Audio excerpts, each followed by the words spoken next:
కాంట్రాక్ట్లు కూడా వీళ్ళకి ఇవ్వచ్చు అంతే. అంటే జగన్ వేసిన ఒక ముద్ర ఉంది ఇప్పుడు ఆర్టీసీని విలీనం చేసింది జగన్ ఘనత అనేది ఆ మార్క్ చెరిపేసే ప్రయత్నం కూడా ఏమైనా మొదలైంది అట్లేం లేదు, జగన్ గురించి కాదు. మెయిన్ ఏంటంటే చంద్రబాబు గారి విధానంలోనే ప్రైవేటీకరణ, ప్రైవేట్ ద్వారా అయితేనే సక్సెస్ అనేది. తెలుగుదేశం వాళ్ళలో 100కి 70 నుంచి 80% మంది ప్రైవేట్ వాళ్ళ ద్వారానే సక్సెస్ అనే ఫీలింగ్ ఉంటుంది వాళ్ళకి.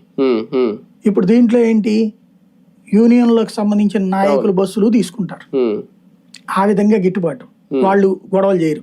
ఇదివరకు కూడా అంతే, టూరిస్ట్ పర్మిట్లు అని చెప్పి అంత ఆర్టీసీ పరిరక్షణ అని, తర్వాత యూనియన్ నాయకులు బస్సుల్ని కాంట్రాక్ట్ తీసుకున్నారు. లేకపోతే ఇప్పుడు 3000 బస్సులు ప్రైవేట్ ఉంటే అవుట్ సోర్సింగ్ పెడితే ఎందుకు ఊరుకున్నాయి ఏ యూనియన్లు అయినా?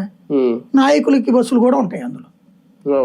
నాయకులు కమ్యూనిస్ట్ పార్టీలకు సంబంధించిన నాయకులు ఉంటారు, వాళ్ళు పెద్దగా గట్టిగా దబాయిస్తారు. ఏంటంటే ఆయన అది కాదు అడిది. అంటే రేపొద్దున వీళ్ళకి ప్రభుత్వ ఉద్యోగ ఫెసిలిటీస్ ఉంటాయా సార్? నేను అడిగేది ఈ ప్రైవేట్ బస్సుల మీద పెట్టుకునే డ్రైవర్లకు కానీ వీళ్ళకి కానీ ఇన్సూరెన్స్ ఒకటి ఇస్తారండి వాళ్ళు. అది ఆ కంపెనీ వాడి ఇష్టమే కా ప్రైవేట్ డ్రైవర్. అదే ప్రైవేట్ ఎంప్లాయీకి ఎలా ఉంటాయో టీఏడు డిఏ అన్ని అది ఉంటాయి అంతే ఉండేది. అంతే తప్ప వీళ్ళకి ఉద్యోగ భద్రత అనే ఉద్యోగానికి భద్రత ఉందనుకోండి, కంఫర్టబుల్ గా పనిచేస్తాడు వాడు, మన మాట ఎండ అనేది లెక్క.